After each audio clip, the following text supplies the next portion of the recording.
Hi everyone, this is Jay at iFast University.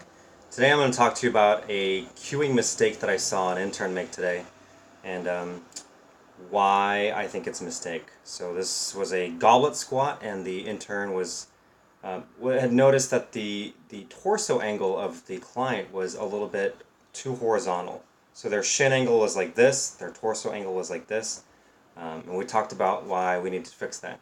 So the intern went over to this client and explained, like, you look like this, I want you to look like this, and that was great.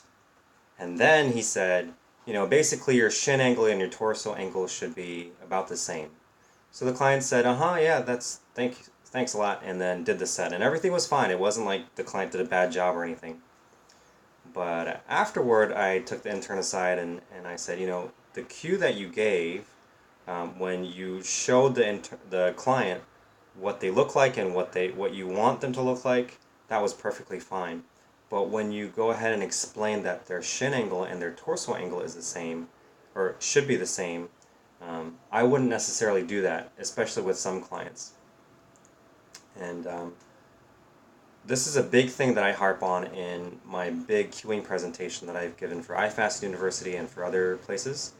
And the point that I want to make is that just because you are giving technically correct information about how to do a squat doesn't mean that it's a useful cue.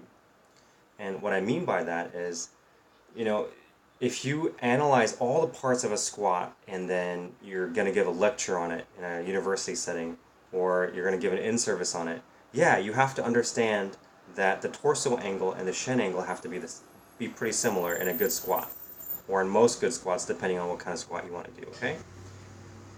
But you don't necessarily want to overburden the client with that kind of information. And I happen to have a lot of clients that tend to overthink things. And especially with these types of clients, I wouldn't want to give them information that's technically correct, but not absolutely necessary to getting them to move better on the next set or the next series of sets.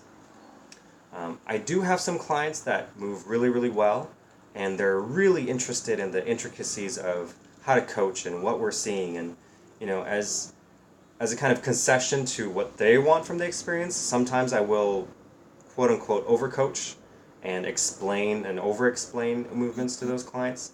But in general, if you have a client or an athlete that you want to make move better, then you actually don't want them to think too much about the movement. You just want them to be able to execute it. And maybe you want them to be able to execute it and just happen to do it right without even understanding exactly what they're doing. Because great athletes don't have to be great analyzers of their movement, they just have to be great executors. And the more they're consciously thinking about stuff, the more you're going to slow them down. Now, before you think I'm picking on our interns about all the mistakes they're making, I think it's a wonderful thing that they make so many mistakes because then they learn from each other. They learn from seeing each other's mistakes. And like I said in one of our last videos, I try to make it really clear to them that it's okay to make mistakes, and that's how you learn really fast. And hopefully in the future, when I'm doing these live streams, I'll be covering mistakes that I've made, so you know that I continue to make mistakes and I learn from them every day. So thanks a lot for watching, guys, and I'll see you tomorrow.